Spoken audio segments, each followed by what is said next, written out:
Good morning. Ito ang savings ngayon ng 5 Langka. School year 2024-2025.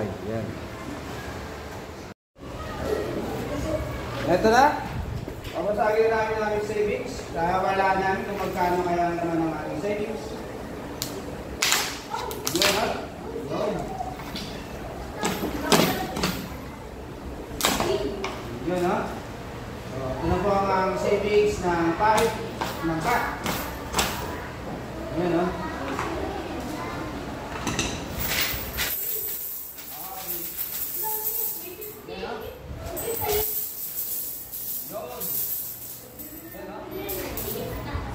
Yan, sinubos yung isa. Mayroon ba isa?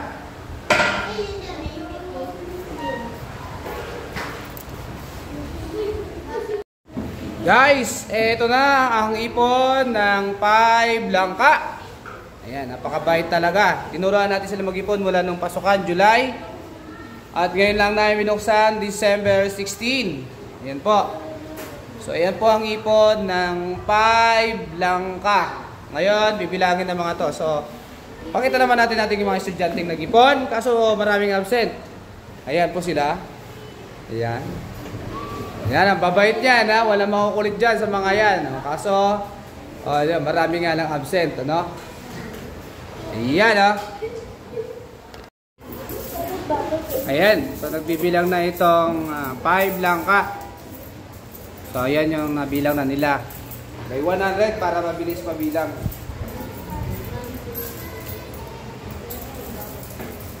So, tagabilang natin. Focus natin. Just say, si Annie Grace, si Natalie, si Yuki. Ayan, ang mas babait at masisipag natin 5 Langka.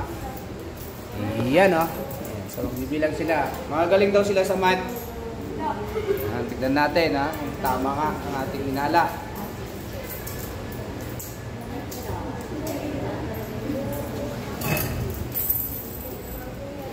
Magaling daw sila sa math.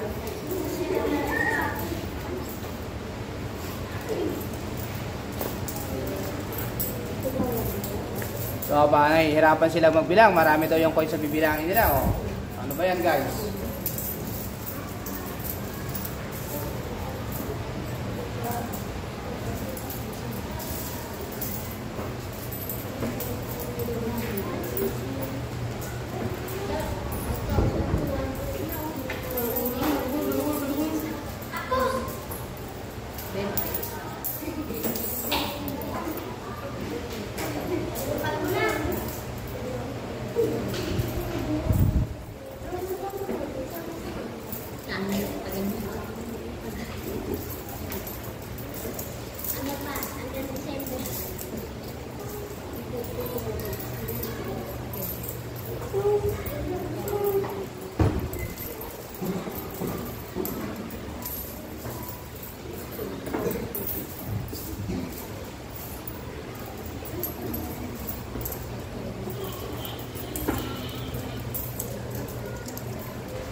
Ayan o, pagod na sila magbilang. Pagod na. Pagod na ba magbilang?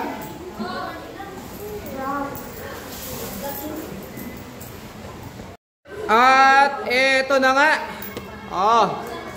Ayan, nabibilan na nila.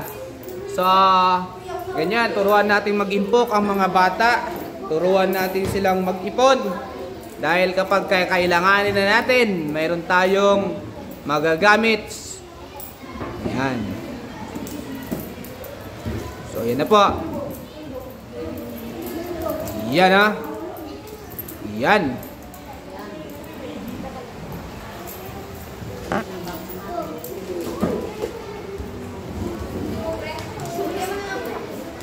So, malapit na nilang mabilang. Ayan. So, ilan na yan? May 1, 2, 3. O, parang may ano to. Marami-rami rin to naipon. Hindi na lang yung nabibilang nila. Tigpi-piso na lang. Oh. Mabilis bilangin dyan yung tigpi-20 tsaka 10. 5 piso. Matagal yung tigpi-piso. Ayan.